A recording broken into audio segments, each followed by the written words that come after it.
po jako akawuwo.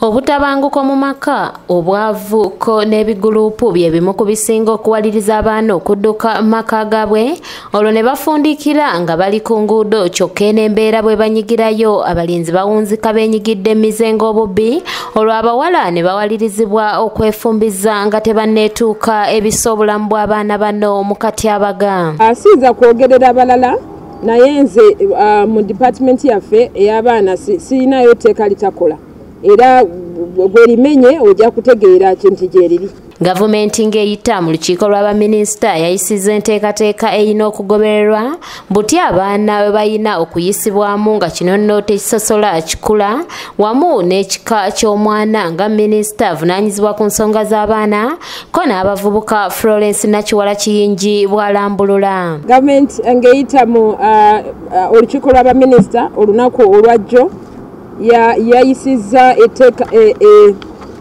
engoberera namutayika okufuga abaana mu ggwanga n'okugobererwa emyaka gino egiddako ng'egatta ku ekyo ekyakolebwa mu 2004 ekyali nti kyo kyali kitunuulira ku baana aboka abaliko obulemu oba abaana bamulekwa. Minisita era agamba nti bulijjo waliwo etteeka eribadde likwata ku baana abatalina mwasilizi wabula nga lino erireeteddwa likwata ku baana bonna. Etteeka lino nga bwe ngambye nti bulijjo etteeka eririwo erijjuvu likwata ku abo abaana abatalina mwasilizi oba abaana abatalina bazadde oba abaana abaliko obulemu.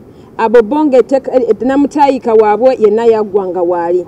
Kati nga twongeddeko buli mwana yenna ne bw'oba tolina buzibu kusaawa naye ng'oli mwana wansi w'emyaka egyo weeyongere ku tteeka eribaddewo eri abamulekwa eri abaliko obulemu n'erina kyolekyo kati eno namuta ayongereza ku tteeka eribaddewo naye nga bonna nga tugamba nti wano okufuna license okubeera nti n'abaana tobatwala mu maka ago nga tebakuweereddwa gavumenti oba poliisi n'ebirala byonna biri mu baana abatalina bazadde baabwe oba abali mu institutional care. Nakiwala era asiimye ekitongole ekiddukanya ekibuga Kampala Kampala Capital Authority ekiyambyeko okukendeeza ku baana ababadde ku nguudo. Naye ng'era neebaza nti Kampala State Council ebadde tuyambye nnyo mu kulaba nti ejjawo omugotteko naddala gw'abaana mu Kampala era nsuubira nti nno n'omuntu waffe omupya azze nga director wa gender Hajjat Sarah Kanyike bw'anaakakasibwa ekitongole ky'emirimu Ministry of Public Service tujja mwaniriza n'engalo zonna